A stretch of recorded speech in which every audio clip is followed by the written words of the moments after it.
Bienvenidos a todos y muchas gracias por su sintonía. En este video tutorial vamos a seguir trabajando con el análisis exploratorio de datos que iniciamos hace un par de videotutoriales atrás, siempre utilizando la biblioteca ggplot2 de R. Refrescando donde habíamos quedado en el video tutorial anterior, el último gráfico que habíamos generado era este gráfico que ustedes pueden apreciar acá. Déjenme hacerle un zoom.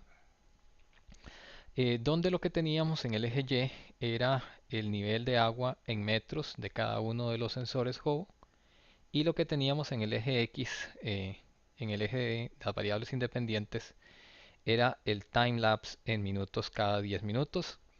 Habíamos analizado entonces que había tres sensores que tenían una tendencia entre sí muy similar, y definitivamente había dos sensores que estaban completamente descalibrados. Habíamos generado el código que nos permite construir este gráfico utilizando Jaguar y Deducer, y cada vez que generábamos un nuevo gráfico traíamos ese código hasta RStudio. Este es el código que corresponde a este último gráfico que tenemos acá.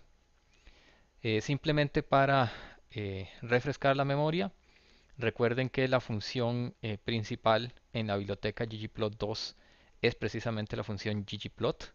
En este caso estamos dejándola abierta para agregar variedad de objetos que todos pertenecen a ggplot2. En este caso, cada uno de estos gráficos que ustedes ven acá corresponde esencialmente a una única serie temporal de datos, timelapse y word level, producida por este objeto que es un geonPoint. Recuerden que estaba la función aesthetics, y dentro de aesthetics estaban los datos en X, los datos en Y, el shape, que en este caso habíamos utilizado la serie que correspondía a sensor number, lo mismo que el color, y lógicamente hay que especificar cuál es el data. Seguimos trabajando y espero que en este video tutorial ya terminemos, perdón, de trabajar con este data frame que es Hobo. Es el mismo data frame que hemos venido trabajando hasta el momento. Y bueno, aquí teníamos algunos otros detalles del tamaño, el alfa, la transparencia, que de hecho no la cambiamos, la dejamos con varios decimales acá. Esto lo mejor dejarlo en un valor constante, 0.90 digamos. Habíamos hecho un position jitter para evitar de que aquellos puntos que estuvieran muy cercanos, pues entre sí no pudiéramos apreciarlos. Teníamos el scale en X y el scale en Y. Y habíamos aplicado un Geon Smooth. Este, recuerden que es un objeto sumamente importante para nosotros porque es el que nos permite gráficamente expresar un modelo de regresión. En este caso estamos utilizando, véanlo acá, el método, el LM, Linear Model. Muy bien, ahora vamos a seguir utilizando Jaguar y Deducer para seguir explorando estos datos. En realidad la idea es sacar todo el provecho posible de cada uno de los data frames que vamos a analizar. En este sentido, también quiero comentarles que estas líneas de código que genera Deducer y Jaguar son en realidad un poco largas. Estrictamente hablando, uno podría reducir, aquí hay 5 líneas de código, pero eso se podría reducir a 3 líneas de código perfectamente. Lo que sucede es que tendríamos que invertir un poco más de tiempo en explicarles a ustedes cómo optimizar esas líneas de código.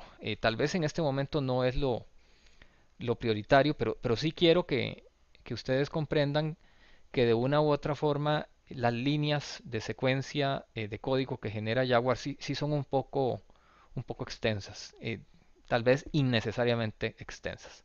Eso no es un problema mientras el algoritmo sea eficaz. Lo que pasa es que no va a ser tan eficiente. Vámonos directamente hasta Jaguar. Estábamos acá con el plot builder. Si recordarán, habíamos explorado varios de los elementos que están aquí en Geometric Elements. Ahora quiero que vayamos al submenú que dice Statistics, de objetos propiamente estadísticos, y vamos a elegir uno acá vamos a ver dónde está. Function Identity, aquí está. Este que ustedes pueden ver acá, vamos a arrastrarlo hasta la pantalla de Components y vamos a especificar pues cuáles son los datos. Recuerden que estamos siempre trabajando con los datos en juego, que son datos divididos de forma discreta. Y en este sentido, pues vamos a elegir acá nuestro data frame hobo. Y en X me interesa que tengamos siempre el sensor number, esa es la categorización. Y en Y, de momento, vamos a tener el que menos varía, que es el water temperature en Celsius. De momento no toquemos el resto de las instrucciones, veamos a ver qué es lo que nos produce. Bien, nos produce un gráfico por defecto. El tipo de elemento geométrico que está tomando es el punto. Vean que lo que tenemos acá en el eje X pues son las categorías, las diferentes clases, diferentes sensores. Y acá tenemos de una u otra manera nuestra variable expresada en cada una de estas observaciones em, de la temperatura del agua. Sin embargo, podemos venir acá y nos vamos directamente a esta opción que ustedes ven acá en la esquina superior derecha. Vean que por defecto la función identity, el elemento, el tipo de elemento que utiliza es el point. Me interesa que veamos más bien un gráfico de barras. Vamos a buscarlo por acá. Aquí está, el bar. Y vamos a ver qué más le modificamos acá. Position, vamos a ver qué dice position. Position es identity, creo que no debemos cambiar nada por acá. Vamos a modificar un poco 0.75 el tamaño. Eh, Me parece que podríamos modificar el color. De momento tal vez no vale la pena. Modifiquemos acá un poco eh, el alfa y le damos apply. Require X. Ah, qué pena. Claro, es que al cambiar pues el tipo de elemento tengo que nuevamente rellenar los datos. Teníamos acá sensor number en X y water temperature in Y. Y le damos OK. Y bueno, acá tenemos un gráfico típico de barras. Sin embargo, todas las barras están del mismo color y bueno, es un poco complicado. En ese sentido, vámonos directamente acá a Fill y le decimos que el Fill lo haga por Sensor Number y ya tenemos un gráfico que nos dice, que nos da mucho más información. Vean ustedes que tenemos la categorización acá por colores de cada uno de los sensores y acá tenemos pues el valor eh, digamos máximo de la temperatura del agua, de la variable que tenemos en Y. No tenemos la discretización que teníamos antes cuando teníamos los puntos. No significa que no los podamos agregar. Sin embargo, me interesa que más bien nos concentremos únicamente en las barras, a ver qué podemos sacar de información de las barras. Lógicamente, con esta subdivisión, con esta desagregación, eh, con esta resolución espacial tan baja que tenemos en el eje Y, pues no es mucho lo que podemos ver. En ese sentido, recuerden que podemos ir acá a opciones. No, en realidad tenemos que incluir en el eje Y. Nos vamos a Scale y le vamos a dar un Y Continuous. Lo arrastramos hasta acá. Ahora sí. Y los breaks que sean Standard. Y vamos a darle, no sé, unos 20 saltos para que nos permita ver algo. Le damos OK, le damos Apply. Y aquí pues tenemos bastante más detalle, mayor resolución en la escala Y. Y bueno, un gráfico de estos, el gráfico de barras en realidad es sumamente criticado porque los investigadores sostienen de que la proporcionalidad con respecto de la escala no le permite, digamos, al cerebro humano diferenciar em, considerablemente pues variaciones que pudieran existir entre las diferentes tendencias, en este caso los diferentes sensores. Sin embargo, si nosotros sacamos el tiempo y analizamos qué es lo que podríamos ver acá, es un poco lo mismo que nos mostraba el gráfico de tipo Boxplot, perdón, en el cual lo que tenemos son pues 5 sensores cuya variabilidad en cuanto a la medición de esa temperatura es relativamente baja. Vean que aquí lo que tenemos en esencia es el valor máximo de la variación de la temperatura en cada uno de esos sensores. Y bien, este sería 26, este sería 27 Celsius y este sería 28 Celsius. Vean que estos dos sensores andan muy cercano a los 28 y este que correspondería al sensor 5, sensor 6 y sensor 1 están apenas levemente superior a los 28 grados Celsius, pero por debajo de la mitad de la mínima división, o sea, menos de 0.5 grados Celsius. Un gráfico de estos pues nos dice lo mismo que nos decía el Geom Boxplot, que hay muy poca variación en realidad entre los sensores en cuanto a temperatura se refiere. Muy bien, vamos a copiar este call,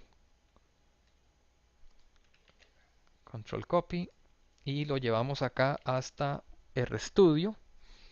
Vamos a ver un poco la sintaxis. Vean que aquí esencialmente el scale y continuous, ya eso lo habíamos visto en muchos. El objeto propiamente que estamos trabajando, vean que no es un objeto geom como este, es un objeto stat de la clase stat y es un stat identity. El resto de la nomenclatura es idéntica. Tenemos la función aesthetics, el X, el Y, el fill, el color, el resto es exactamente igual. En este caso, claro, lo importante acá es la geometría. Si tuviéramos que generar un gráfico de estos, pues no sería mayor problema para nosotros. Vamos a elegir esta línea de código y vamos a crear nuestro gráfico. Acá lo tenemos ya guardado en RStudio. Muy bien. Sí que nos dice mucho ese gráfico. Nos dice que no hay variaciones significativas sobre sobre esa variable, sobre la temperatura del agua. Volvamos acá, ya que tenemos el gráfico construido,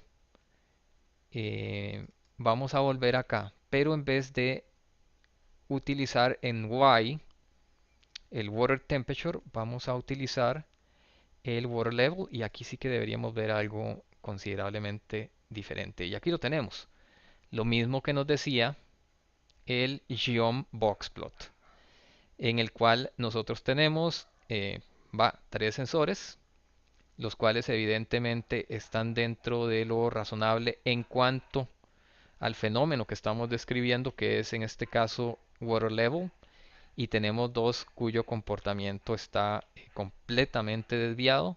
El sensor 3 que tiene una sobreestimación considerable, 0.80 metros, 80 centímetros, mientras que este es subestimado, anda en el orden de 0,18 centímetros en comparación a la línea base que anda en el orden de 0,33 en cada uno de estos sensores. Este gráfico es muy evidente. La ventaja es que, por ejemplo, y es una cuestión que yo discrepo con muchos de los investigadores, perdón, y es que en el tanto que la escala no sea logarítmica, pues uno sí debería apreciar tendencias, y aquí es evidente que hay eh, dos sensores que están completamente desviados. Vamos también a copiar este call. La idea es que cerremos acá de una vez, vayamos armando nuestro proyecto en RStudio con todo lo que vamos produciendo en Jaguar y que lo vayamos generando para ver si hay algún problema. Todo está bien, vamos salvando para no perder nada. Bien, vamos a ver qué otro tipo de gráfico sería interesante acá. Tanto que he hablado del Geom Boxplot, ¿qué sucedería si nosotros incluimos en este gráfico, que es un eh, stat identity, ¿Qué sucede si incluimos en él un GeoBoxplot? ¿Eso es posible? Em, Déjenme pensar. Creo que sí, no debería haber ningún problema. Así que intentémoslo. Nunca lo he intentado, para ser honesto. Bueno, perfecto, aquí está. Vean qué interesante. Vamos a hacer el size acá correspondería al ancho. Déjenme hacerlo punto 40. Apply. Muy bien, vean qué interesante. Recuerden que en todo caso, cuando nosotros utilizamos un GeoBoxplot, lo que tenemos acá son los cuartiles, primero, segundo, tercero, cuarto y mediana de los cuartiles. Esto que estoy señalando acá. Y tal vez en este momento, ahora que interponemos este gráfico de barras y un GeoBoxplot, queda evidente que en toda esta área que estoy señalándoles en este momento para el sensor 1, en realidad no hay observaciones. Experimentalmente hablando, las observaciones están dentro del boxplot. Véanlo acá. ¿Dónde están las observaciones? Están dentro del boxplot. Aquí están dentro del boxplot. O sea que toda esta sección que les estoy marcando en verde, aquí falsamente uno pensaría que hay observaciones. En ese sentido, pues si es un gráfico de cuidado, o sea, la interpretación podría desviarse completamente. Vean qué curioso, y esto ya lo habíamos visto en, cuando hicimos el análisis de los modelos lineales. Este es un outlier que está fuera de los cuatro cuartiles que corresponden al sensor 1. Tanto así que podríamos venir acá a GeoBoxplot, nos vamos a opciones y vean esta opción que está por acá, dice Outlier Color. Nos vamos acá, elegimos un rojo, por ejemplo, le damos OK, le damos Apply y véanlo acá, automáticamente se nos puso en rojo. Bueno, tal vez rojo no es el mejor color porque pongamos un azul y le ponemos, así para ser exagerado, un 5 de tamaño. Le damos OK y parece que se desvió demasiado. 3, ¿qué tal se ve 3? No, qué curioso. Remove missing. Bueno, parece que puede haber un conflicto ahí con el tamaño. Pero vean, aquí tenemos un outlier, que es la única observación que estaría en todo este espacio vacío. Lo mismo puedo hablar con respecto de este outlier acá. Todo esto está vacío, todo esto está vacío, todo esto está vacío, igual, igual. Entonces, bueno, sí, tendría que tener un poco de cuidado al momento de interpretar un gráfico. Y tal vez por ahí va la crítica de los autores. Hasta ahora, muy honestamente les soy, que incluimos un boxplot junto con ese gráfico de barras, me doy cuenta que sí tiene desventajas en el tanto que estaría engañando a nuestros sentidos en que todo esto está lleno de observaciones y es perfectamente falso. Habría que tener mucho cuidado con la interpretación de estos geobars. Muy bien. Statbars. Vamos a ver, vamos a copiar el view call, stat identity, boxplot, muy bien. Vamos a copiarlo. Mucho de lo que uno aprende en realidad trabajando con, con ggplot2 o con otros paquetes como Lattice, ahora se los voy a mostrar en R, es explorando. En realidad, yo creo ser consciente de que uno no tiene el tiempo como para leerse todos los libros de texto del mundo, pero si tiene la suficiente malicia para explorar las funciones de ese library propiamente, se consigue mucho. Quiero mostrarles acá, ya que lo acabo de mencionar, un paquete muy importante en R también que se llama Lattice. Vamos a buscarlo, por aquí tiene que estar. Ese de hecho viene con el paquete base de R. Aquí está, aquí lo tenemos, Lattice. Lattice viene de Trellis Graphics for R, que es el paquete más poderoso que viene incluido con el core de R. No tan poderoso como ggplot, de hecho ggplot lo ha desplazado muchísimo, pero aún así sigue teniendo infinidad de funciones, véanlas por acá, que son igualmente igualmente poderosas que las que ofrece ggplot2, pero evidentemente no con la calidad gráfica eh, y, y con el diseño gráfico que sí ofrece ggplot2. Entonces, muy bien. Ahora me interesa que vayamos a otro tipo de gráfico, que es el gráfico de densidades. Vamos a buscarlo por acá. Déjenme volver, cerrar acá. Yo creo que acá lo mejor es borrar todo para que no se nos haga ningún conflicto. Em, Muy bien. El density plot tiene que estar en Geometric Elements. Déjenme ver dónde está. Aquí lo tenemos. Geom Density es un gráfico de densidad como el que todos hemos trabajado. Y muy bien, en este caso lo que tenemos es la distribución de una variable que puede ser continua o puede ser discreta. Siempre trabajamos con el hobo. Lo que vamos a tener en Y es el density, pero podríamos tener el count, podríamos tener el scale normalizado. Vamos a dejarlo en density y vamos a elegir en este caso, eh, elijamos el water level en X y le damos OK. Y muy bien, este es el gráfico de densidades. Permítanme explicarles de qué se trata esto.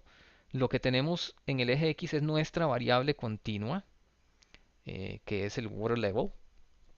Y lo que tenemos en el eje Y, pues es la densidad, es esencialmente la cantidad de observaciones de todo nuestro set de datos. Y bueno, como ustedes lo ven acá, en este momento nos están saliendo esencialmente 4 picos, los cuales están como muy dispersos con respecto de la escala X, o sea, la escala continua de la variable que estamos midiendo, que en este caso es water level. Y tiene sentido. Recuerden ustedes que teníamos dos sensores completamente desviados, tienen que ser estos, que nos daba una subestimación con respecto del water level y otro que nos daba una sobreestimación. Lo que pasa es que hay tres sensores que estaban como todos muy parecidos. Y en este caso vean que si el sentido común no me falla, todos están embebidos en este único pico que ustedes ven acá. Entonces, pues valdría la pena ver si eventualmente este tipo de gráfico se puede discretizar de alguna manera para que nos dé un poco más de información, porque en este caso la información está agregada, por lo menos en los tres sensores, cuyo comportamiento es muy similar entre sí. Los otros dos, el subcomportamiento y el sobrecomportamiento, queda claro que tienen que ser estos picos. Veamos entonces qué opciones tenemos acá en Geom Density. Puede ser por el fill, que no me suena porque estaría rellenando la parte gris. Puede ser por color. Y en este caso probemos por sensor number. Le damos apply y vean ustedes, claro que sí. Ahora el gráfico nos da mucho más información. Y en buena medida es lo que les comentaba anteriormente. Aquí hay tres tendencias, tres picos, ya no hay uno solo. Ahora están discretizados entre sí. Y esta es pues la densidad relativa de cada una de esas observaciones. Podemos volver acá y le decimos en las opciones que en vez de que sea el density, que nos dé un count. Y en este caso pues estaríamos con la suma relativa de esas observaciones. Y acá tenemos igual los tres picos. ¿Ok? Este corresponde al sensor, el verde corresponde al sensor 3, el rojo corresponde al sensor 1 y los tres que ya habíamos, volvamos acá, utilicemos Scale, Apply y en este caso vean que como les comentaba, es con respecto a la unidad, estos son normalizados, eh, que en buena medida están todos con respecto de su propio valor máximo y no nos deja en realidad diferenciar entre uno y otro más allá de lo que podemos observar en el eje X. Volvamos mejor al density, que es el que por defecto se utiliza. Y bueno, este es un gráfico bien interesante. No solo eso, sino que estos picos que están acá se ven a manera de histogramas más normalizados. mientras que estos tienen una distribución que pareciera no ser tan normal. Eso también es importante porque si estos picos son simétricos, que es el caso, llevémonos, perdón, este call, que vean que es un call bien chiquitito, lo llevamos hasta RStudio y generamos ahí y ampliamos en RStudio. Déjenme minimizar esto completamente. Control copy. Vean que el objeto es el geom density. El resto es exactamente igual. Aquí tenemos el aesthetic, el X, el Y. En este caso el tipo de Y es el density, el color y el data frame que es el df hobo. Simplemente seleccionamos ambas líneas, lo ejecutamos y ahí lo tenemos. Aquí tenemos un zoom que sí es... vean acá. Yo lo que les comento es lo siguiente, lo que les propongo es lo siguiente, ustedes tomarán sus propias decisiones. Estos picos son simétricos, este pico simétrico, este también y este también. Eso nos da una buena idea de que este fenómeno que ellos están midiendo es normalmente distribuido con un skewness, con una base muy angosta, o sea, son muy altos y una base muy angosta, o sea que hay muy poca variabilidad. Muy poca variabilidad, véanlo. De hecho, la variabilidad entre cada uno de los picos es la misma, la base es básicamente la misma. Pero vean estos. Eh, ni este es normal, vean que esos picos no son simétricos. De hecho, aquí hay dos picos, ni la menor idea, es por el comportamiento. Y aquí hay dos picos también. Y no se parecen en nada a ninguno de estos picos. O sea que este comportamiento no es normal. Normal en el sentido gaussiano, no es que sea anormal. Entonces eso también nos dice que aquí la cosa no anda nada bien con la secuencia de grabación de esos datos. Algo está pasando en esos sensores. Vamos a salvar y vamos a volver a... Aquí tenemos un call abierto. Volvamos al plot builder. Muy bien, ¿qué les parece entonces si tomamos eh, en vez de... Podemos aprovechar este. En vez del water level, vamos a utilizar la otra variable que nos ha interesado, que es el water temperature. Vamos a ver qué nos da. Bueno, es de esperar que nos dé algo como lo que estamos apreciando en este momento. Vean que en realidad no hay picos.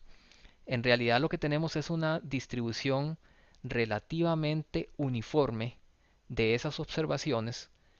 Precisamente vean que no hay una caída, digamos, suave acá, sino que es completamente vertical tanto al inicio como al final. Eh, y todas son entre sí muy parecidas, pero esto lo que denota es una distribución uniforme, no una distribución normal. Y tiene todo el sentido del mundo en el tanto que hay muy poca variación de, de esta variable, que es precisamente la temperatura del agua en grados Celsius. Y bueno, lo que nos dice es lo que ya nosotros hemos visto en otro tipo de gráficos. Si no hay variabilidad, pues un gráfico de densidad no creo que nos diga mucho, aparte de decirnos que la variabilidad es precisamente muy baja. De toda suerte, copiemos este call y aprovechamos y lo llevamos hasta RStudio y lo salvamos. Esta línea está quedando... Sí, está bien. No creo que haya problema. Salvémosla y la ejecutamos de una vez para que vayamos viendo acá en RStudio que todo se haya copiado correctamente. Acá la tenemos. Muy bien, ¿qué más se me ocurre? Ya que volvamos a... Ya que tenemos... eh, vamos a ver. Discúlpenme. Volvamos más bien a el water level, al que sí hay diferencias significativas. Muy bien. Y vamos a irnos a una opción muy importante, muy útil acá en ggplot2. Me estoy yendo acá al menú principal, véanlo arriba, a la opción que dice Facets. Eh, y vean que, bueno, ese facet viene, en realidad en este momento no conozco cuál es la traducción de facet, lo cual me llama mucho la atención, vamos a buscarla. Por cierto, está mi página en LinkedIn si alguien tiene gusto de agregarme. Este soy yo. Creo que es la misma foto que está en Google. Y este es el Gran Buda de Kamakura en Japón. Aquellos que no tengan LinkedIn, les recomiendo que se lo hagan, que construyan su propio LinkedIn. Es una herramienta profesional muy importante hoy en día. Me parece que es la red social de trabajo e investigación más importante que hay. Entonces vale la pena que piensen en crearse su propio perfil. Facet en español. ¿Qué significa facet? Facet. Grifo. No, pero está utilizando otra función, a menos de que yo lo esté digitando mal. Facet.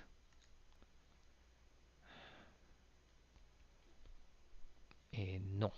Qué pena, pero Google, esa no es la palabra. Bueno, resulta que es faceta. Y en ese sentido, lo que trata, el concepto que está detrás del facet es el de subdividir, el de discretizar todas esas tendencias ya no en un solo gráfico, sino más bien en un compendio de gráficos. Facet, faceta. Bueno, hasta hoy lo sé. Volvamos acá al plot builder y vamos a agregar eh, este, este cuadrante que está acá. Vean que es un gráfico que me da 4 cuadrantes. Lo que va a hacer es esencialmente discretizar cada una de estas tendencias. Nosotros tenemos 5, así que debería darme 5 cuadrantes. Si tuviera 8, pues me daría 8 cuadrantes. En realidad no sé cuánto es el máximo, nunca lo he probado. En este momento no pasa nada porque tenemos que darle nuestras opciones. Vamos a ver, acá tenemos grab y grid. Me interesa que vayamos a grab y que utilicemos entonces la clase discretizadora, desagregadora en este caso. Lógicamente tiene que ser nuestro df hobo y para nosotros va a ser el sensor number. Bien, aquí debería funcionar. Acá lo tenemos, muy bien, excelente. Era lo que les comentaba, este facet o faceta en español lo que hace es discretizar todas estas tendencias. Y entonces nos da la oportunidad de ver pues qué es lo que está pasando, si hay algo particularmente erróneo entre las tendencias. Vean que estas tres tendencias son todas gaussianas, normales, todas están con respecto a la misma escala de densidad, mientras que pues estas dos claramente se diferencian entre sí. Los gráficos, los picos, perdón, no son gaussianos. De hecho, hay dos picos por cada una de las tendencias. Eh, en buena medida es un gráfico muy similar al que habíamos desarrollado anteriormente, pero está discretizado. Y esto pues tiene su utilidad si uno quiere puntualizar la diferencia entre uno u otro. Muy bien, vamos a eh, llevarnos este call también. Cerremos para que no se nos queden ese montón de ventanas abiertas. Y lo vamos a generarlo acá. Acá lo tenemos y hacemos un zoom para verificar que todo esté bien. Ahí está, perfecto. Muy bien, vamos a ver qué otro tipo de gráfico podemos utilizar. Eh, Podemos utilizar, perdón, este mismo facet y trabajar un poco, pero para ese caso yo preferiría, déjenme ver si lo puedo hacer acá, tendría que cambiar el geom density, prefiero borrarlo todo. Podríamos utilizar, eh, volvamos a geom elements, nos vamos al geom point, el df hobo, tenemos en X, el que tenía correlación era el time lapse en minutes y tenemos el de la temperatura, pongamos el de la temperatura en Y, le damos OK. Vean que este gráfico ya lo habíamos generado, sin embargo el color, fue color fill, color por sensor number, ahí lo tenemos, color por sensor number. De hecho podemos incluso agregar Ya lo habíamos hecho, es un poco redundante. Geom Smooth. Y acá dividimos, discretizamos color también, Sensor Number. Ahí tenemos entonces 5 modelos lineales. Muy bien, acá los tenemos. Y ahora sí, utilicemos en este gráfico el facet. Ajá, el facet y entonces grab eh, df hobo sensor number. Acá lo tenemos. Apply. Y vean que bien, acá tenemos, este es un gráfico increíble en realidad. Vean que acá tenemos el timelapse para cada uno de ellos y tenemos las observaciones discretizadas con su respectivo modelo lineal, que es acá el Geom Smooth. Este es un gráfico súper interesante. Copiemos el code, lo llevamos a RStudio a ver si ese código tiene algo eh, particular, especial. ¿Hubo algún problema con este a la hora de generarlo? Me parece que no. Hay una alarma acá, no sé a qué se refiere. No symbol name sensor number in scope. Bueno, tendría que revisar cuál es el problema, pero sí lo está generando. Es una alarma. Lo corremos acá. Ok. Hay algo a RStudio que no le gusta. Me parece que es el tamaño de la ventana que tengo para ejecutar el gráfico. Debe ser un problema relacionado, pero el gráfico per se sí se está generando bien. Aquí están incluso, vean los intervalos de confianza. Todo está bien, debe ser algún problema propiamente de mi monitor. ¿Qué tenemos acá? Un Geom Point, nada del otro mundo. Un Geom Smooth, ya lo habíamos visto. Donde en Geom Smooth... eh, creo que ese es el problema. Volvamos a... No le seleccionamos cuál era el tipo de modelo.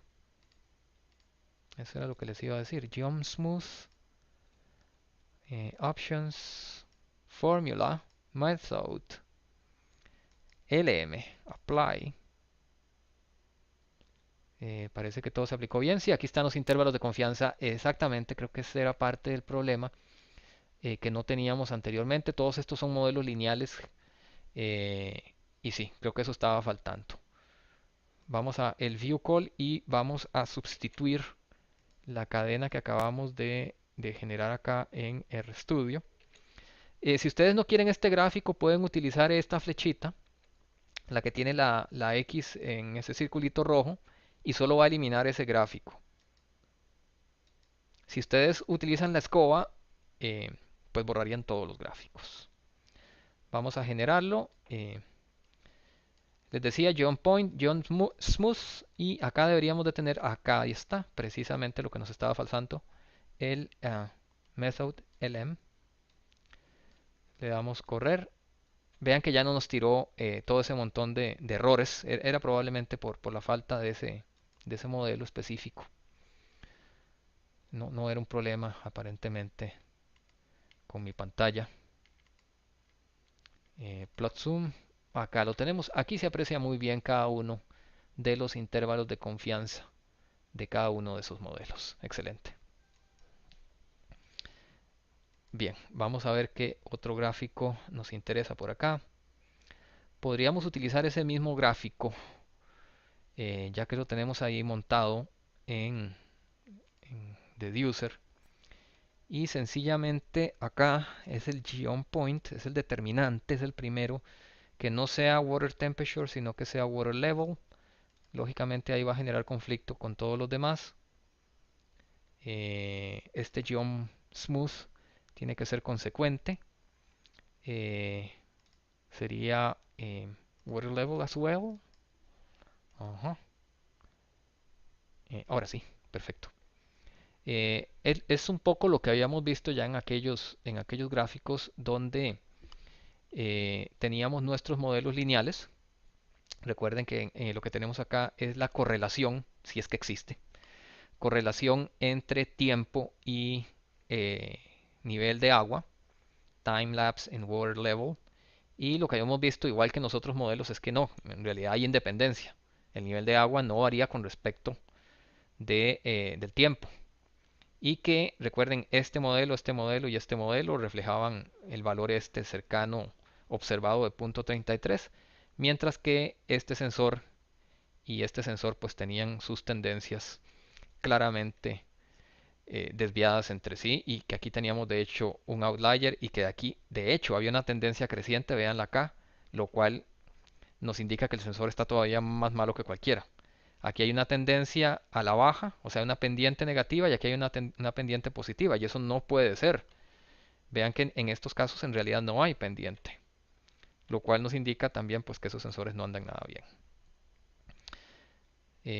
Vamos a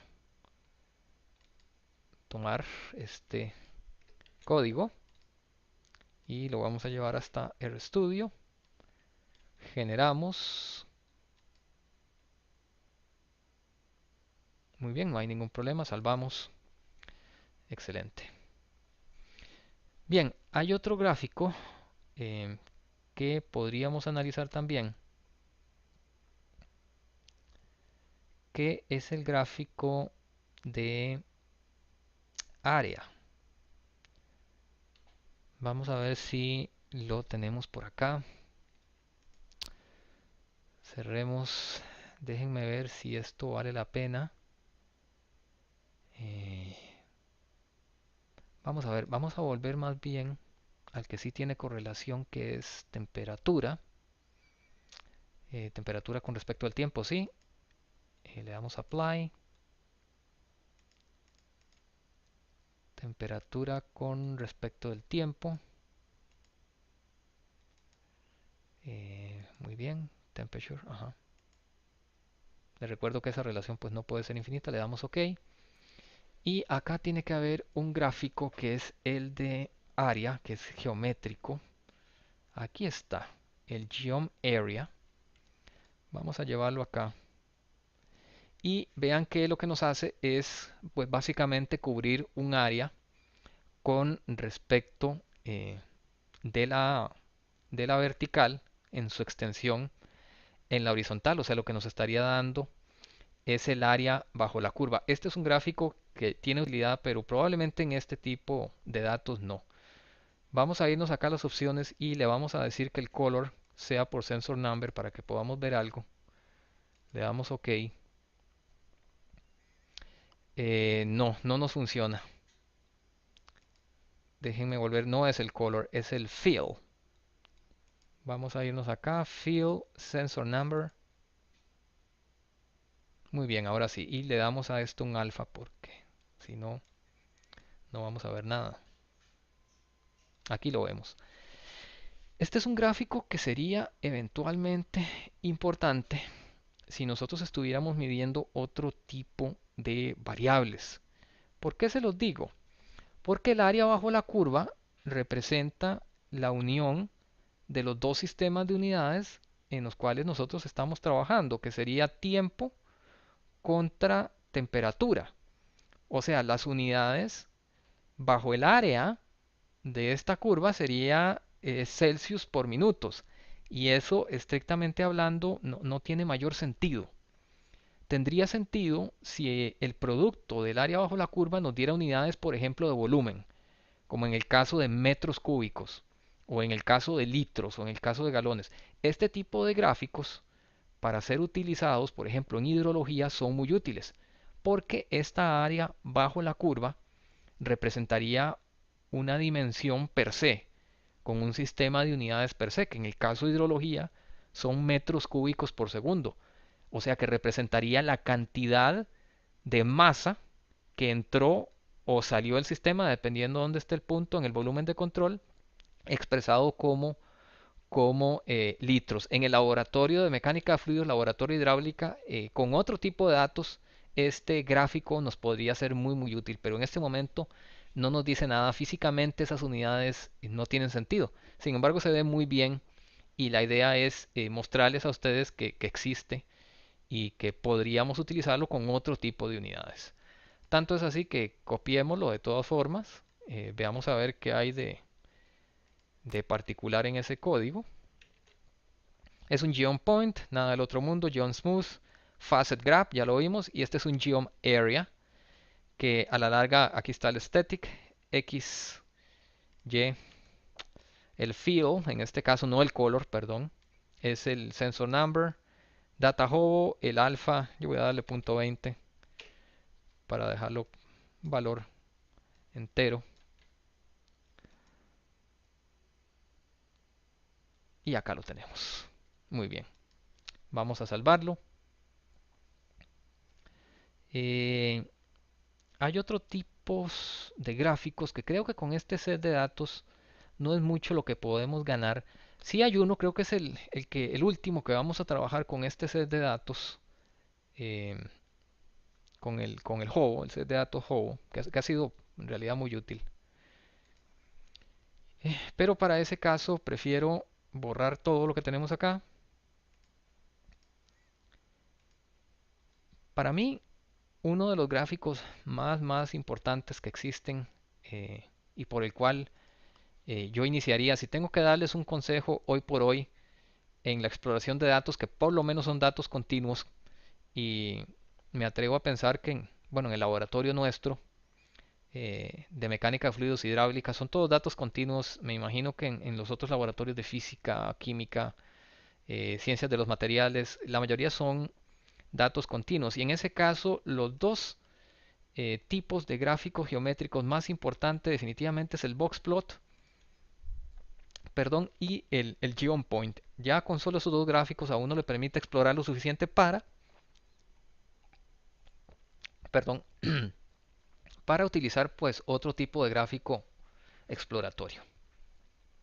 Bien, les comentaba que hay un gráfico muy similar que está ganando mucha tendencia y es probable que llegue incluso a sustituir el Geom Boxplot y es el gráfico de violín. Déjenme ver dónde está por acá. Aquí está. El gráfico de violín es bastante similar al Boxplot. Ya lo vamos a ver en qué consiste. Vamos a llevarlo hasta acá. En el sentido de que es muy similar al Boxplot, vamos a utilizar el DF Hobo.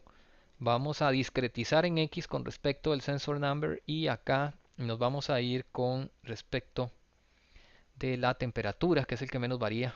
Eh, Temperature in Y. Le damos OK. Y vean que eh, lo que tenemos es algo muy parecido a un violín. Por eso se llama el violin plot, o bueno, en el caso de ggplot2 es geom violin. Y en esencia lo que nos muestra es algo muy similar a el geom boxplot, que básicamente nos dice la distribución de las observaciones, que en este caso son observaciones de water temperature en Y, eh, que varía desde, bueno, tenemos que modificar un poco de una vez la escala en Y, o sea, es muy difícil. Vámonos con los scales, Y, Y continuous, y nos vamos a break standard, perdón, break standard, igual pongámosle 20. 20, le damos apply y bueno, mucho mejor. No, lo que nos dice es mucho lo que nos mostraba el box plot, que la variación de esas observaciones en la vasta mayoría de los casos anda de 21.5 hasta digamos que 28.5 grados Celsius. Y acá lo que tenemos en la forma que describe ese violín es la distribución de las observaciones con respecto de Y. Vean que en este caso la menor cantidad de observaciones, de acuerdo a la proporción que nos da en X, la menor cantidad de observaciones pues estarían acá precisamente cuando el sistema arranca, cuando la bomba centrífuga arranca y la temperatura es la más baja, 22 grados Celsius o 21.5 grados Celsius en Cartago. Y vean que se va acrecentando de una u otra manera la cantidad de observaciones conforme va aumentando la temperatura. O sea, vean que la base con respecto a la vertical se va a hacer cada vez como más gruesa y llega un momento que alcanza como un máximo. Ahora, ¿este máximo a qué corresponde? Es que la mayoría de las observaciones están probablemente entre 27.5 y más o menos 26.5 y después empieza nuevamente a decrecer. En ese sentido, vean que independientemente del sensor, uno puede ver acá que la geometría es muy similar. Todos los sensores que están midiendo temperatura, que recuerden que la temperatura no es el parámetro que está fallando, todos tienen una geometría muy similar. Entonces, a mí me daría confianza en decir por ese lado de que todos los sensores están midiendo por lo menos temperatura de forma correcta, porque la distribución de esas observaciones es muy similar entre sí. Es que sería muy diferente si la geometría de estos violines, uno pareciera más una guitarra que un violonchelo, etcétera. Yo de instrumentos no sé mucho, pero todos son muy similares. Entonces acá aprovechemos, me imagino que es el field acá, y le decimos sensor number. Y bien, aquí se ve mucho más agradable. Démosle un poco de transparencia, tal vez 0.9. Y en este caso, este tipo de gráficos, desde mi muy humilde punto de vista, lo mejor es trabajarlos simultáneamente con un Geom Boxplot. O sea, le caemos encima con un Geom Boxplot y eso nos ayuda muchísimo. Vean, acá lo tenemos. Eh, Nada más que en este caso hubiera sido mejor que el Geom Boxplot estuviera atrás. En cuyo caso mandémoslo para acá. eh, y acá nos estaría sobrando. Déjenme ver. Este lo eliminamos. Y este lo eliminamos. Y quedó exactamente como no quería. Ahora sí, eliminemos este. Ajá. Muy bien, vean que en este momento está atrás. En ese caso, démosle más transparencia al Geon Violin. Bastante más transparencia, de hecho, por en orden de 0.50. Y vean que eh, tenemos entonces una combinación. Creo que vamos a tener que darle más transparencia. Vamos a ver por acá. Ahí se ve bastante mejor. Vean que ahí tenemos una combinación de dos gráficos super potentes, super poderosos, así como las chicas, no, ese no. Donde vean que efectivamente acá tenemos nuestros cuartiles que corresponden muy bien a la extensión de ese violín que estamos viendo en este momento. Podemos ver entonces que acá está la mediana en cada uno de los casos y entonces la unión de estos dos gráficos nos da la sensación de tener mucho más información de nuestro lado. Nos está diciendo que la mayoría de las observaciones tendrían que estar por arriba de primero, segundo, por arriba del segundo cuartil, o sea, en el segundo y tercer cuartil. Incluso podríamos utilizar acá un geon point. Geon point. Ahí tenemos las observaciones y con respecto a su tamaño relativo, lógicamente también, podríamos darle un jitter, position acá arriba, identity, jitter, creo que nos había funcionado 0,05, le damos OK, le damos apply y vean que la dispersión de esas observaciones, véanlo acá, que es muy evidente, es mayor en el tercer y cuarto cuartil, tercer y cuarto cuartil, tercer y cuarto cuartil, y precisamente por eso es que tenemos esta geometría de estos violines, pero es consecuente en todos los casos. Yo no creo que sea tan relacionado a los sensores propiamente, sino más bien al fenómeno que estamos midiendo y cómo se está comportando la temperatura del agua del tanque de ese canal hidráulico. Por eso es que nos da esta geometría. Bien, vamos a copiar este código, lo llevamos hasta RStudio, lo ejecutamos, no nos da ningún problema por acá, aquí está perfecto, salvemos, ¿qué tenemos acá? Tenemos un scale continuous, el boxplot, el violin plot, que es la nomenclatura es exactamente la misma que en el caso de los otros. Tenemos el aesthetics, el X, el Y, el field, que en este caso es el sensor number. Es exactamente la misma cosa. Pongámosle un valor acá, 0.20. Vean que es una nomenclatura muy sencilla. De hecho, la sintaxis de R, porque como tal, el producto R, este que están viendo ustedes acá, En realidad esto está compilado en C++ y mucho de la sintaxis original de C++, C++, perdón, está embebido en R, así que hay mucha compatibilidad en... Uy, no, no, no, perdón, qué pena. Estoy como Homero Simpson. Hay mucha compatibilidad entre la sintaxis. Muy bien. Déjenme ver, creo que por aquí estamos llegando ya al final. Eh, Podríamos quitar este Geom Box Plot, dejar siempre el Violin Plot, pero cambiar un poco, en este caso, no la temperatura en Y, sino el Water Level, que es el que nos da problemas. A ver cómo se ve la geometría de esos violines, esencialmente. Bueno, tenemos que quitar el Geom o sencillamente adaptarlo también. Tendría que ser Water Level. Vamos a ver. Claro, nada más que en este caso es mejor hacer un facet. Vean qué interesante. No, mejor hagamos el facet porque aquí no se ve nada. Vamos a irnos al facet y le damos un grab facet. Ajá. Vean para qué sirve el facet. Grab eh, df hole sensor number. Bien.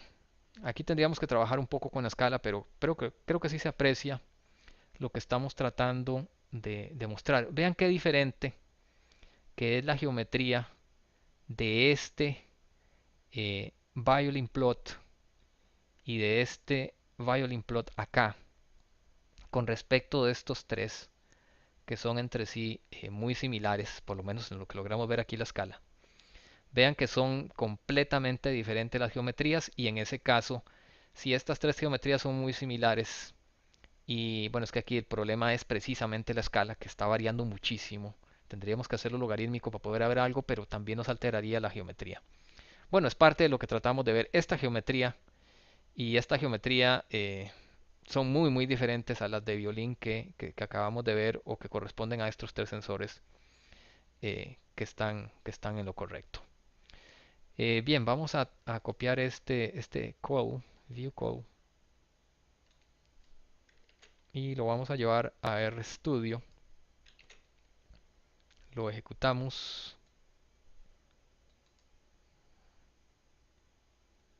Ok, démosle un zoom. Aquí se ve un poco mejor. Vean qué diferente. Estos son óvalos como más constantes y estos tienen estas pancitas acá y este también. Hay una gran concentración de datos acá y solo un par de datos acá arriba. Esto parece que hay concentraciones abajo y concentraciones arriba únicamente. En fin, este es parte de lo que podemos apreciar en un gráfico de este tipo. Vamos a salvar esto. De momento, eso es todo con este dataset Hobo. En el próximo video tutorial ya vamos a trabajar con los otros sets de datos. Muchas gracias por su atención.